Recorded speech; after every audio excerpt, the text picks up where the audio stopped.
அஸ்ஸலாமு அலைக்கும். Hi friends, எப்படி நல்லா இருக்கீங்களா? இந்தியாவின் 27 விமான நிலையங்கள் மூடல், 430 விமானங்கள் ரத்து, director general of civil aviation வெளியிட்ட அவசர தகவலை பார்க்க போகிறோம்.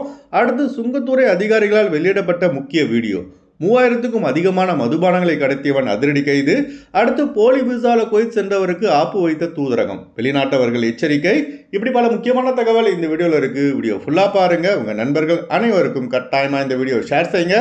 இப்போ வாங்க குவைத்துடைய மிக முக்கியமான நியூஸை பார்ப்போம். இந்தியா பாகிஸ்தான் சண்டை முடியும்னு பார்த்தா முடிகிற மாதிரியே தெரியலைங்க, தொடர்ந்துட்டு தான் இருக்கு.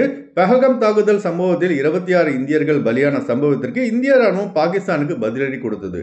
இதோட பிரச்சனை முடியும்னு பார்த்தா அப்படி நடக்கலைங்க. பாகிஸ்தான் இந்தியாவை மீண்டும் ட்ரோன் மூலம் தாக்குதல் நடத்த திட்டமிட்டு 15 இந்திய நகரங்களுக்கு ட்ரோன்களை அனுப்பியுள்ளது.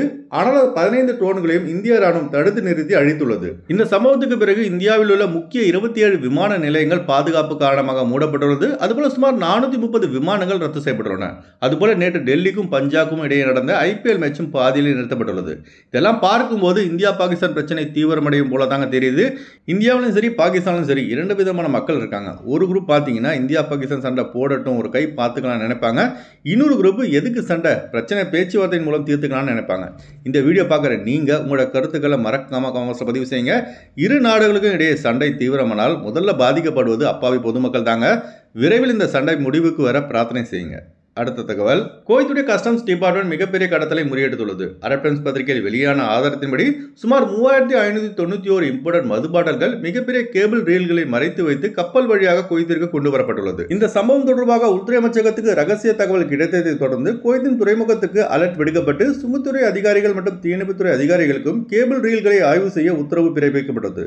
இதன் காரணமாக குவைத் வந்தடைந்த மிகப்பெரிய கேபிள் ரீல்களை கஸ்டம்ஸ் டிபார்ட்மெண்ட் மற்றும் தீயணைப்புத்துறை வீரர்கள் திறந்து பார்த்தபோது அதில் சுமார் 3591 இம்போர்ட்டட் மதுபாட்டல்கள் இருப்பது கண்டுபிடிக்கப்பட்டுள்ளது. இப்போ நீங்கள் பார்த்துட்டு இருக்கீங்களா, இதுதாங்க அந்த வீடியோ. எந்த அளவுக்கு ரூம் போட்டு யோசிச்சு இவ்வளோ பெரிய கடத்தலை செஞ்சிருப்பாங்க பாருங்க. இப்போ இந்த சரக்கு பாட்டல்கள் யார் பேருக்கு குவைத்திற்கு வந்ததோ அந்த நபர் தற்போது கைது செய்யப்பட்டு தீவிர விசாரணை நடைபெற்று வருகிறது. அதுபோல இதை யார் குவைத்திற்கு அனுப்பினார்களோ அவர்களையும் கைது செய்ய இன்டர்போலின் உதவியை குவைத் அரசு நாடியுள்ளது. குவைத்தை நாசம் செய்யணும்னு சில கும்பல் வெளியிலிருந்து செயல்பட்டு வருது. ஆனால் குவைத்தின் உள்துறை அமைச்சகம் அதி தீவிரமாக செயல்பட்டு இது போன்ற சம்பவத்தை தடுத்து குவைத்திகள் மற்றும் வெளிநாட்டவர்களை பாதுகாத்து வருகிறது.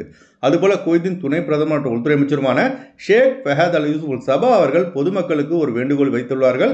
அதாவது உங்க ஏரியாவில் சாராயம் கடத்தல், விபச்சாரம், வேறு ஏதாவது குற்ற செயல்களில் யாராவது ஈடுபடுவதை கண்டால் உடனே 112 எமர்ஜென்சி நம்பருக்கும் அல்லது 18841 என்ற நம்பருக்கும் தொடர்பு கொண்டு புகார் அளிக்கலாம் என உள்துறை அமைச்சர் அவர்கள் வேண்டுகோள் விடுத்துள்ளார்கள். அடுத்து ஒரு மிக முக்கியமான தகவல், நம்ம சப்ஸ்கிரைபர் ஒரு கமெண்ட் பாக்ஸில் ஒரு டவுட் கேட்டிருந்தாங்க. ப்ரோ, நான் குவைத்திற்கு 2 வருஷம் முன்னாடி புஷிங்கில் போனேன். அப்புறம் 2 வருஷம் முடிந்த பிறகு விசா கேன்சல் பண்ணிட்டு ஊருக்கு வந்துட்டேன்.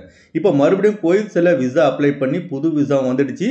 PCCயும் முடிஞ்சது, கேம்கா மெடிக்கலும் முடிஞ்சது. ஆனால் குவைத் விசா ஸ்டாம்பிங்கு மும்பையில் உள்ள குவைத் எம்பசிக்கு ஏஜென்ட் மூலமாக நான் பாஸ்போர்ட் அனுப்பிடும் போது நான் ஏற்கனவே குவைத்திற்கு ஃபேக் குவைத் விசா ஸ்டாம்பிங் செஞ்சுட்டு போனதால என் பாஸ்போர்ட்டில் குவைத் விசா ஸ்டாம்பிங் பண்ணாமல் திருப்பி அனுப்பிட்டாங்க. இப்போ நான் என்ன செய்யறதுன்னு கேட்டிருக்காங்க.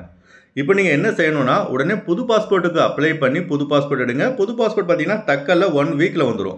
அதுக்கப்புறம் உங்களிடம் ஏற்கனவே உள்ள குவைத் விசா, PCC, அப்புறம் கேம்கா மெடிக்கல் ரிப்போர்ட்டுடன் இந்த புதிய பாஸ்போர்ட்டை விசா ஸ்டாம்பிங் அனுப்புங்க. குவைத் எம்பசி விசா ஸ்டாம்பிங் பண்ணி கொடுத்துருவாங்க. அதுபோல் நம்ம ஆளுங்க தவறான வழியை தேர்ந்தெடுத்து குவைத்தில் புஷிங்க்கு மட்டும் போகாதீங்க. ஏன் சொல்கிறேன்னா இமிகிரேஷன் டிபார்ட்மெண்ட்டில் பிடிபட்ட அவ்வளோதான், 3 வருஷம் ஜெயில் கன்ஃபார்ம். பணத்துக்கு பணமும் போச்சு, கடைசியில் ஜெயிலில் தான் இருக்கணும். அதனால் குவைத் செல்வதாக இருந்தால் ஒரிஜினல் டாக்குமெண்ட்ஸோட குவைத் செல்லுங்கள். அடுத்து வாங்க ஃப்ளைட் அப்டேட் பார்ப்போம். குறைந்த கட்டணத்தில் விமான டிக்கெட் எடுக்க விரும்புபவர்கள் ஸ்க்ரீனில் தெரிகிற ஜியா டிராவல்ஸ் நம்பரை கான்டாக்ட் பண்ணிட்டு குறைந்த கட்டணத்தில் விமான டிக்கெட் எடுத்துக்கொள்ளலாம். அதுபோல PCC, மெடிக்கல், ஸ்டாம்பிங், அட்டஸ்டேஷன் இந்த ப்ராசஸும் செய்து தரப்படுகிறது. சென்னை டு குவைத் 14,500 ரூபாய்க்கு ஏர் இந்தியா எக்ஸ்பிரஸில் ஃப்ளைட் எடுக்கலாம். குவைத் டு சென்னை 28 குவைத் தினாருக்கு இண்டிகோ ஏர்லைன்ஸில் ஃப்ளைட் எடுக்கலாம். திருச்சி டு குவைத் 15,400 ரூபாய்க்கு இண்டிகோ ஏர்லைன்ஸில் ஃப்ளைட் எடுக்கலாம். குவைத் டு திருச்சி 33 குவைத் தினாருக்கு இண்டிகோ ஏர்லைன்ஸில் ஃப்ளைட் எடுக்கலாம். கொச்சின் டு குவைத் 12,300 ரூபாய்க்கு இண்டிகோ ஏர்லைன்ஸில் ஃப்ளைட் எடுக்கலாம்.